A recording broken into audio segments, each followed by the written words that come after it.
sih banyak orang yang gagal paham tentang penyaliban Kristus? Tuhan. Karena gini ya, menurut aku apa perbedaannya kekristenan dengan yang lain itu ya adalah bagaimana manusia itu berdosa pada awalnya.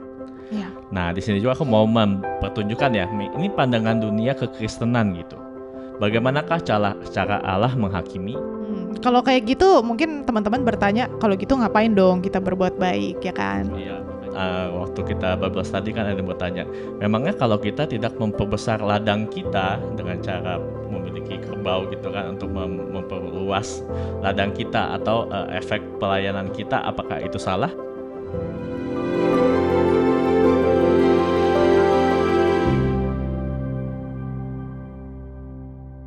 Halo teman-teman semua, balik lagi sama kita di Grace and Truth. Hari ini kita bakal lanjutin di seri kita 30 menit belajar Alkitab. Kita akan melanjutkan ya dari seri yang kemarin. Kalau teman-teman belum menyaksikan, I think 2 atau 3 podcast sebelumnya itu kayaknya bagus ya untuk didengarkan ya. Karena kita akan melanjutkan mengenai penyaliban Yesus Kristus yang akan menjadi penebusan akan dosa kita. Ya, mengapa sih banyak orang yang gagal paham tentang penyaliban Kristus? Ya, makanya kita akan membahas itu di sini. Sebelumnya kita baca dulu deh di Roma 11 ayat 25 sampai 27. Saudara-saudara, supaya kamu jangan menganggap dirimu pandai, aku mau agar kamu mengetahui rahasia ini.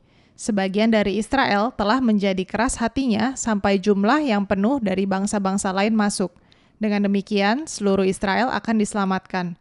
Seperti ada tertulis, dari Sion akan datang penebus, ia akan menyingkirkan segala kefasikan dari Yakub, dan inilah perjanjianku dengan mereka, apabila aku menghapuskan dosa mereka. Nah, sekali lagi ini adalah ayat yang kita terus-menerus ulang ya untuk perjanjian baru yang kita pelajari ini, karena kita mau melihat bagaimana shift itu terjadi dari perjanjian lama itu kan fokusnya bangsa Israel, dan di perjanjian baru kita melihat kalau Tuhan itu menjangkau juga kepada orang-orang non-Yahudi. Ya. Tapi nantinya akhirnya Tuhan akan kembali kepada bangsa Israel kembali di akhir zaman. Nah, itu nanti kita akan bahas di timeline perjanjian baru juga gitu ya. Nah, kemarin ini kan kita sempat membahas mengenai penyaliban Yesus Kristus dari sudut pandang manusia. Kenapa yang akhirnya kita melihat kalau orang-orang Yahudi atau pemimpin-pemimpin agama Yahudi itu akhirnya mau membunuh Yesus. Karena Yesus ini adalah seorang yang kontroversial, saudara-saudara.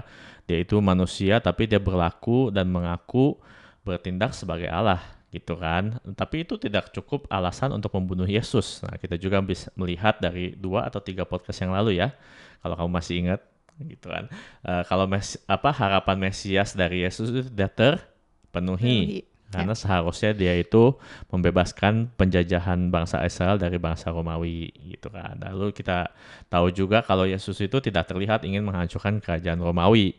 Karena waktu ditanya apakah kita harus membayar pajak kepada Kaisar Romawi, dia menjawab bayar gitu kan. Dan juga kita bisa belajar juga dari Injil kalau Yesus itu menubuatkan akan kehancuran bait suci.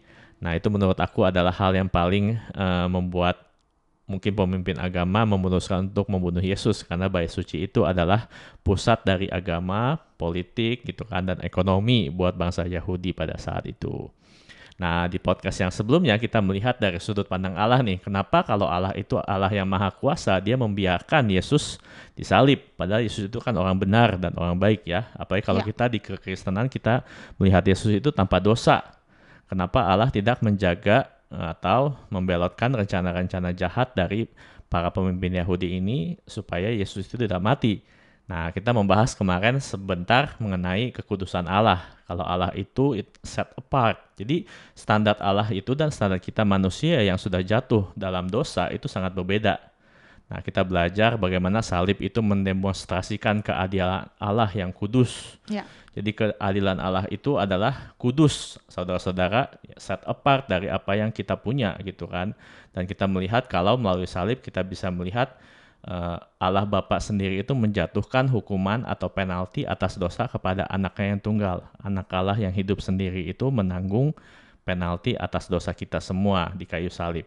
Dan juga kita melihat kalau salib juga mendemonstrasikan kasih Allah yang kudus tanpa pandang bulu, walaupun kita kaya atau miskin atau kita slave or free gitu kan. Kalau kita memilih untuk percaya kepada Tuhan dan jalan keselamatan yang telah Dia sediakan, kita pasti diselamatkan tanpa memandang bulu. Ya. Kamu diberkati selama itu? Amin, diberkati dong. Nah kita mau membahas juga ya, melanjutkan kenapa melalui sudut pandang Allah penyaliban Yesus itu tuh kehendak Allah. Kemarin kita membahas begitu kan. Ya. Nah yang satu kekudusan Allah, yang kedua adalah sebenarnya kita akan membahas mengenai dosa manusia. Kamu siap? Siap. Mungkin di podcast ini saya akan menubles-nubles kalian semua dengan kebenaran dari firman Tuhan. Karena gini ya, menurut aku apa perbedaannya kekristenan dengan yang lain itu ya, adalah bagaimana manusia itu berdosa pada awalnya. Sedangkan banyakan misalnya kepercayaan lain itu percaya bahwa kita itu dilahirkan dengan sebuah kanvas yang putih mungkin ya. Orang lahir tanpa dosa, tanpa cacat, masih murni begitu ya. Tetapi kekristenan kita diajarkan bahwa kita pun dilahirkan, dikandung pun dalam dosa ibu kita begitu ya. Jadi kita mau bahas nih mengenai dosa manusia yang dimana kita mengenal kalau memang salib Yesus itu sangat diperlukan dan tidak ada jalan lain untuk memberikan keselamatan bagi umat manusia. Ya. Mau siap? Siap. Oke, kita baca ya dari Keluaran 34 ayat 5. Turunlah Tuhan dalam awan, lalu berdiri di sana dekat Musa serta menyerukan nama Tuhan. Berjalanlah Tuhan lewat dari depannya dan berseru, Tuhan, Tuhan, Allah penyayang dan pengasih, panjang sabar, berlimpah kasihnya dan setianya. Nah, kalau kamu masih ingat, ini sebenarnya aku pernah ambil ya ayat ini ya. Waktu kita membahas mengenai Alkitab, kanonisasi dan segalanya, jadi karakter Allah itu yang paling pertama kali disebut adalah di kitab ini, di Keluaran. Jadi kita mengenal Allah, Tuhan Allah yang pencipta alam semesta yang sejati dan sebenar-benarnya itu, karakternya tuh ada di sini gitu. Ya. Jadi kitab-kitab yang lain yang menunjukkan Allah atau yang menceritakan karakter Allah yang bertentangan dengan ini, biasanya itu salah gitu. Oke, kita lanjutin 34 ayat 7. Yang meneguhkan kasih setianya kepada beribu-ribu orang, yang mengampuni kesalahan, pelanggaran dan dosa, tetapi tidaklah sekali-kali membebaskan orang yang bersalah dari hukuman, yang membalaskan kesalahan bapa kepada anak-anaknya dan cucunya kepada keturunan yang ketiga dan keempat. Nah, di sini kita melihat memang ada dilema ya dari karakter Allah ya. Ya. Yang satu sisi dia mau mengampuni kesalahan, dosa gitu kan, beribu-ribu orang dia mau menunjukkan kasih setianya. Tapi dia tidak akan membebaskan orang yang bersalah dari hukuman. Ya. Jadi orang yang bersalah itu pasti akan Tuhan jatuhkan hukuman, saudara-saudara. Ya. Tapi Allah yang kita kenal juga, dia mau memberikan pengampunan. Nah ini kan dilema ya. Ya. Kalau misalnya orang mau memberikan pengampunan, itu berarti kan dia tidak memberikan penghukuman. Ya. Nah itulah sebenarnya dilema yang diselesaikan oleh salib Kristus. Karena kita melihat Allah yang benar-benar dia mau mengampuni, tapi juga Allah yang tidak akan melepaskan orang yang bersalah dari hukuman. Ya. Karena itulah salib Yesus itu menjawab pertanyaan-pertanyaan yang ada di Perjanjian Lama sebenarnya. Ya. Dan karakter Allah yang kita bisa lihat itu melalui salib Kristus kita bisa melihat secara sempurna. Ya. Amin. Adil dan penuh kasih Adil dan penuh kasih. Nah, kamu tahu nggak ini waktu kapan ini diceritakan cerita ini? Jeng. Jadi waktu ini adalah ketika Musa itu kan ada dia ke gunung kan melihat Tuhan gitu. Terus orang-orang Israel ini mereka menyembah lembu emas, saudara-saudara. Lalu Musa marah dan dia dibanting itu kan perintah Allah gitu kan. Lalu Musa itu kembali ke gunung dan dia mau meminta pengampunan dari Tuhan. Nah, lalu yang menariknya adalah di sini di Keluaran 33 ayat 13, sebelum proklamasi ini terjadi, Musa tuh meminta kepada Allah, siapakah Allah itu? Gitu, 33 ayat 13. Maka sekarang, jika aku kiranya mendapat kasih karunia di hadapanmu, beritahukanlah kiranya jalanmu kepadaku, sehingga aku mengenal engkau, supaya aku tetap mendapat kasih karunia di hadapanmu. Ingatlah bahwa bangsa ini umatmu. Nah ini sebenarnya aku cuma mau memperlihatkan kalau memang dari Perjanjian Lama sampai Perjanjian Baru, memang yang paling utama itu adalah pengenalan akan Tuhan. Bahkan Musa saja melihat kalau hal ini tuh yang paling penting gitu. Makanya kita moto kita adalah to know Him and make Him known. And make Him known gitu. Artinya adalah untuk mengenal Allah dan untuk memberitakan pengenalan akan Allah itu kepada kalian semua gitu. Jadi itu adalah sebenarnya tujuan dari podcast ini ya. Nah, di sini kita juga bisa melihat kalau memang proklamasi Allah yang pertama kali itu adalah ketika Musa meminta pengampunan dosa kepada Allah dan dia meminta untuk menunjukkan kemuliaannya. Dan kita bisa melihat kalau Allah itu memang adalah Allah yang maha adil, tapi juga yang maha pengampun. Nah, maka itulah salib Kristus menjawab dilema dari karakter Allah tersebut. Nah, di sini juga aku mau mempertunjukkan ya, ini pandangan dunia kekristenan gitu. Bagaimanakah cara Allah menghakimi? Kan kalau misalnya kita melihat dari pandangan dunia atau dari pandangan agama-agama lain yang dibuat oleh manusia itu adalah Tuhan itu mempertimbangkan perbuatan baik untuk membatalkan perbuatan buruk. Ya, ditimbang-timbang Ditimbang gitu. kan? Yang mana yang lebih berat ya. Nah, standarnya juga itu kan sebenarnya agak nggak jelas ya. Apakah hanya Tuhan yang tahu hanya mungkin. Tuhan yang tahu. Jadi tidak ada kepastian dari negara dari kepercayaan yang lain. Jadi itu hanya bisa diserahkan kepada kedaulatan Tuhan gitu kan ngomongnya kan. Iya. Apakah kita memberikan sedekah yang banyak itu bisa membatalkan kalau kita membunuh seseorang?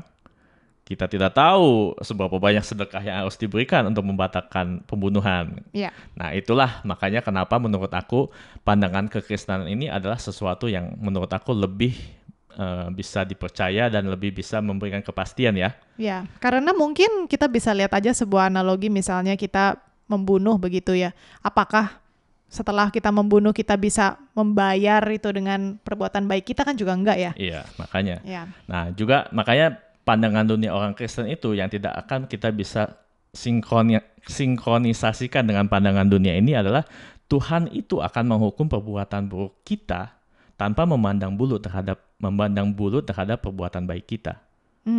Jadi hukuman itu harus jatuh kepada perbuatan buruk kita. Ya. Nah, juga ini buat teman-teman yang misalnya kayak, oh kok bisa begitu? Apakah itu tidak adil gitu ya? Teman-teman pikir aja, sebenarnya kita ini tidak bisa membuat Tuhan Allah semesta ini berhutang kepada kita. Kalau kita berbuat baik, kita itu berbuat baik kepada orang lain loh. Ya. Apa urusannya dengan Tuhan? Masa Tuhan berhutang kalau kita memberikan sedekah kepada gereja? Baru aku mau ngomong itu. Iya dong. Itu yang berhutang gereja Anda, bukan Tuhan. Gitu. Jadi sebenarnya kita apapun yang kita lakukan, kita tidak bisa membuat Tuhan Allah semesta itu berhutang kepada kita sehingga dia membatalkan hukumannya kepada kita.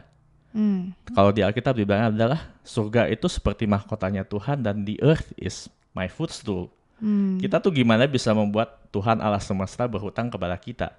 Tapi kita sebagai ciptaannya, kalau kita tidak berbuat sesuai dengan kehendak Tuhan, hukuman itu pasti terjadi. Gitu. Hukuman itu pantas diterima oleh kita. Pantas diterima kalau kita sebagai ciptaannya tidak bertindak atau berbuat sesuai dengan kehendak pencipta. Kamu oke di situ? Oke. Teman-teman oke di situ? Ini Mungkin berat diterima. saudara-saudara. Jadi kita harus berpikir sedikit ya mengenai pandangan orang Kristen gitu. Jadi tidak ada tuh kita menimbang-nimbang.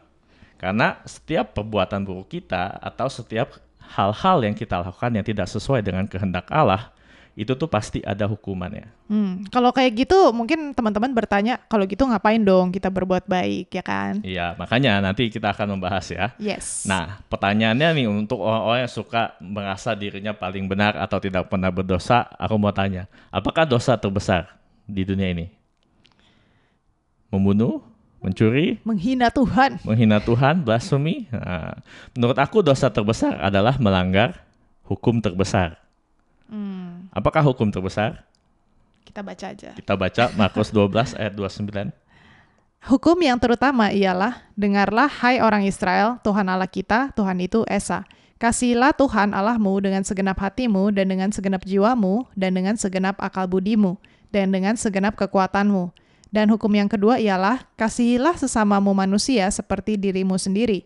Tidak ada hukum yang lain yang lebih utama daripada kedua hukum ini. Nah, ini juga bukan sebuah hukum yang baru ya. Ini mengutip Ulangan 6 ayat 4. Ya. Jadi mengasihi Tuhan Allah semesta itu dengan segenap hati, jiwa, akal budi, dan kekuatan itu adalah hukum yang terbesar. Hukum yang paling utama ya. Nah, menurut aku dosa yang terbesar itu adalah ketika kita melanggar hukum tersebut. Jadi ketika kita tidak mengasihi Tuhan Allah kita dengan segenap hati, jiwa, akal budi, dan kekuatan, kita itu sudah berdosa. Ya. Dengan definisi seperti ini, tidak ada tuh. Tidak ada yang bisa mencapai standar ini. Ya. Nah, kalau teman-teman pikir kita bisa aja gitu tidur seharian dan tidak menyakiti orang lain, sebenarnya itu sudah berdosa. Karena kita tidak mengasihi Tuhan Allah kita dengan segenap hati, pikiran, kekuatan kita dengan cara tidur seharian. Jadi apakah kita bisa berhenti berdosa setelah kita menjadi orang Kristen? Exactly, maka dari itu kita memerlukan penebusan. Karena kalau ini kita perlu mengakui aja ya, walaupun kita sudah menjadi orang Kristen, nggak ada tuh kayak semenit pun mungkin atau satu jam gitu kita bisa mengasihi Tuhan Allah semesta dengan segenap kekuatan kita. Ya. Aku perlu mengakui bahkan kadang-kadang aku males gitu kan bikin podcast ini aja, kadang-kadang aduh capek ya, penat nih rasanya gitu kan.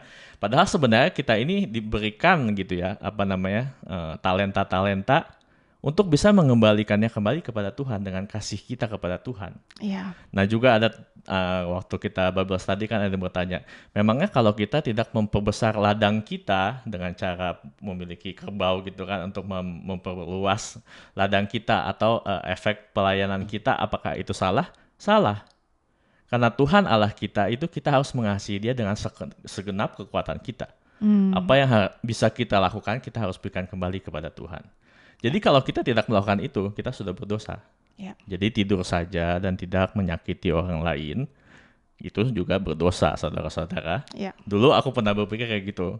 Dosa Tidur itu, aja gitu ya. dosa itu seperti menyakiti orang lain ya. Nah kalau dengan definisi seperti ini, tidak ada tuh yang tidak berdosa. Jadi dosa pun ada jenis berbagai macam ya. Ada dosa yang sudah turun-menurun dari Adam, ada dosa yang secara aktif kita lakukan, ada juga dosa yang sebenarnya kita lakukan secara pasif karena tidak melakukan hukum yang terutama itu ya. Iya.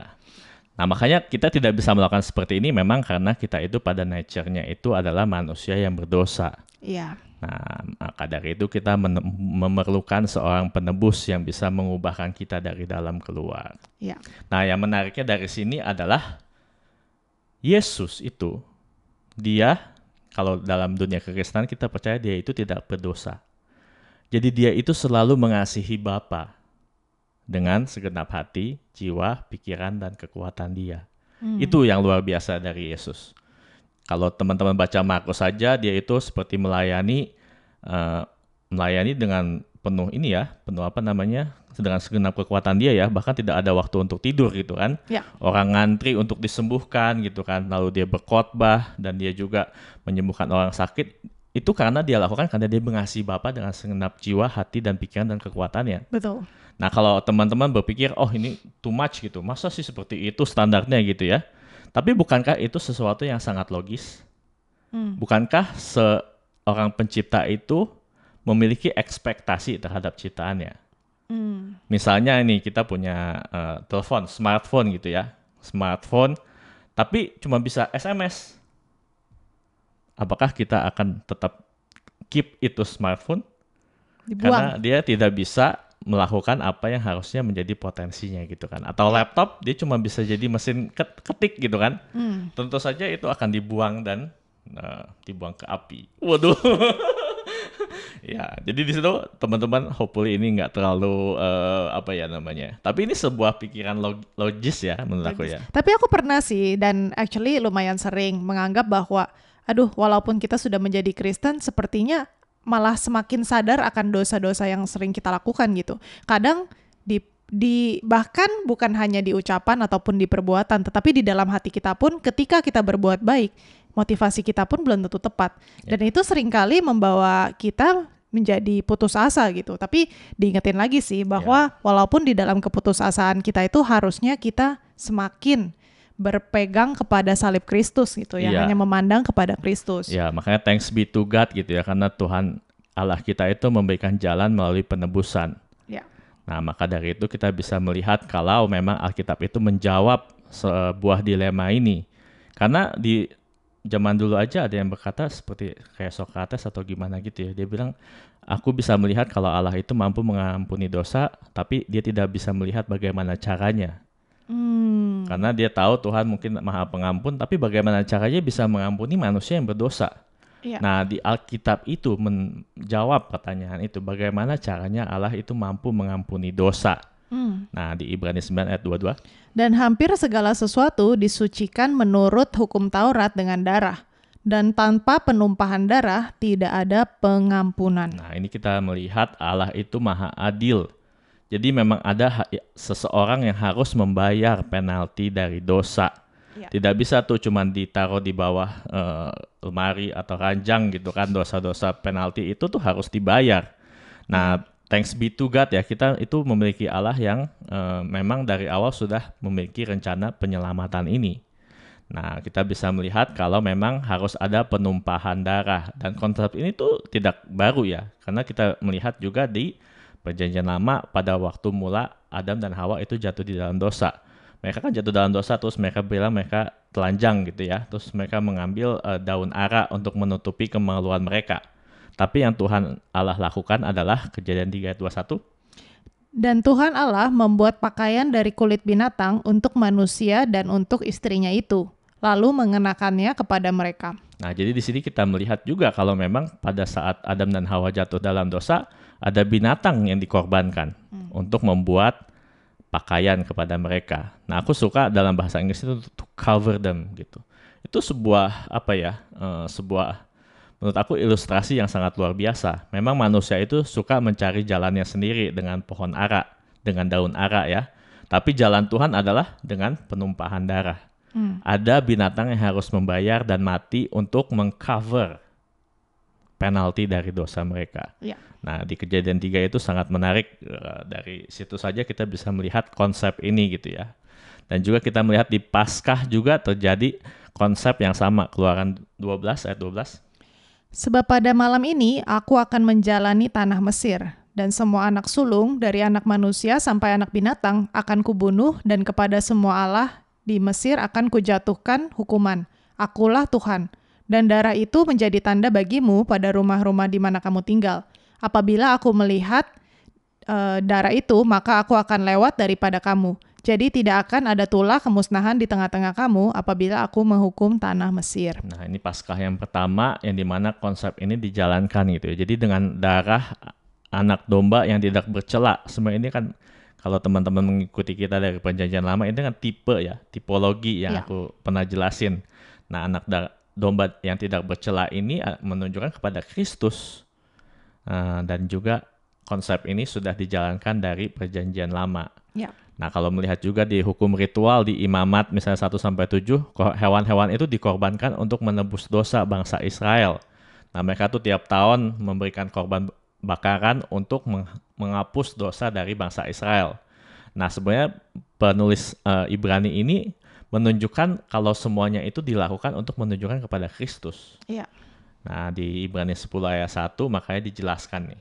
Di dalam hukum Taurat hanya terdapat bayangan saja dari keselamatan yang akan datang, dan bukan hakikat dari keselamatan itu sendiri. Karena itu dengan korban yang sama yang setiap tahun terus-menerus dipersembahkan, hukum Taurat tidak mungkin menyempurnakan mereka yang datang mengambil bagian di dalamnya. Nah, jadi di sini dijelaskan ya mengenai hukum-hukum yang di imamat itu tentang seremonial itu adalah untuk menunjukkan kepada Kristus. Ya. Karena setiap tahun itu dikorbankan, tapi tidak bisa mengampuni dosa bangsa Israel sebenarnya. Karena tiap tahun harus dikorbankan. Makanya dijelaskan kalau Yesus itu adalah korban satu-satunya, jadi tidak diperlukan lagi di ayatnya yang kedua. Sebab jika hal itu mungkin, pasti orang tidak mempersembahkan korban lagi. Sebab mereka yang melakukan ibadah itu tidak sadar lagi akan dosa setelah disucikan sekali untuk selama-lamanya. Tetapi justru oleh korban-korban itu, setiap tahun orang diperingatkan akan adanya dosa. Ya, jadi persembahan korban-korban hewan itu adalah untuk memperingatkan kalau memang ada dosa. Ya. Nah, makanya Yesus datang. Nah, di ayatnya yang ke-8. Di atas ia berkata, korban dan persembahan, korban bakaran dan korban penghapus dosa, tidak engkau kehendaki dan engkau tidak berkenan kepadanya, meskipun dipersembahkan menurut hukum Taurat. Nah, penulis Ibrani ini sebenarnya mengutip ya dari Mazmur 40 ayat 6-8. Ya. Kalau di sini kita melihat kalau Yesus itu adalah penggenapan dari Mazmur 40 ayat 6-8 tersebut. Kalau Allah sendiri itu tidak berkenan terhadap korban bakaran gitu. Tapi yang dia kehendaki adalah kalau kita taat kepadanya. Nah, Yesus menggenapi hal itu dan dia taat kepada Allah, dan dia mati di kayu salib untuk menjadi korban untuk penghapusan dosa kita. Ya. Ayat yang ke-9. Dan kemudian katanya, sungguh aku datang untuk melakukan kehendak-Mu. Yang pertama ia hapuskan supaya menegakkan yang kedua. Dan karena kehendaknya inilah kita telah dikuduskan satu kali untuk selama-lamanya oleh persembahan tubuh Yesus Kristus. Amin. Amin. Jadi kita ini dikuduskan satu kali untuk selama-lamanya melalui persembahan tubuh Yesus Kristus. Ya. Makanya di kekristenan itu kita percaya memang kalau Yesus itu datang sebagai Mesias, Raja, dan juga yang pertama kali dia datang adalah sebagai korban persembahan akan dosa kita. Makanya penalti atas dosa kita itu yang harusnya jatuh kepada kita, jatuh kepada Yesus ketika dia di kayu salib. Makanya dari itu Tuhan bisa memberikan pengampunan terhadap dosa kita. Ya. Nah, apakah aplikasi yang bisa kita berikan di sini untuk kita sebagai umat Kristen? Ini adalah sebenarnya kalau kita memberitakan Injil ini terus-menerus terhadap kehidupan kita, kita ini akan mencoba untuk melakukan kehendak Tuhan, yaitu untuk mengasihi Dia dengan segenap akal budi kita, kekuatan kita, hati kita gitu ya, untuk melayani Dia, untuk membuat hidup kita sesuai dengan kehendak Tuhan. Kalau Tuhan memberikan kita talenta-talenta yang sudah diberikan gitu kan, kita mau memberikan talenta itu kembali untuk kemuliaan Tuhan. Ya. Dan kita melakukan semuanya itu bukan karena kita takut kita akan dihukum Tuhan kalau kita tidak melakukan itu. Ya. Kita melakukan hal tersebut karena kita tahu Tuhan sudah mengasihi kita. Sama seperti di 1 Yohanes berapa? Aku lupa. Apa? We love because he first loves loved us. us. Ya. 1 Yohanes berapa gitu ya, aku lupa. 4 kali ya. Iya. Jadi kita melakukan semuanya itu karena kita tahu Tuhan Allah kita itu sudah mengasihi kita dengan memberikan Yesus sebagai pengampunan dosa kita. Makanya kita mau memberikan hidup kita kembali kepada Dia. Jadi teman-teman kalau misalnya ada yang discourage atau yang apa ya namanya ya, susah tidak menang-menang melawan dosa. Iya, burn out. Kalau aku ya, kita itu memang the center of our faith itu kan the gospel. Jadi kita itu harus speak the gospel, Injil itu ke dalam hati kita dan pikiran kita itu setiap hari. Ya. Jadi kita bisa memiliki semangat yang baru untuk bisa menjalani hidup kita walaupun di tengah kesengsaraan, persekusi, ataupun mungkin kalau kita discourage, kita harus memberitakan Injil itu kembali ke dalam hati dan pikiran kita supaya kita bisa kembali untuk memberikan segala sesuatu yang kita punya ini untuk kemuliaan Tuhan. Ya. Gimana? Aku bersyukur sih ini adalah jawaban Tuhan akan dosa manusia begitu ya. Yeah. Karena kalau misalnya enggak ya mungkin kita juga tidak ada harapan karena seperti yang kita udah bahas tadi ya.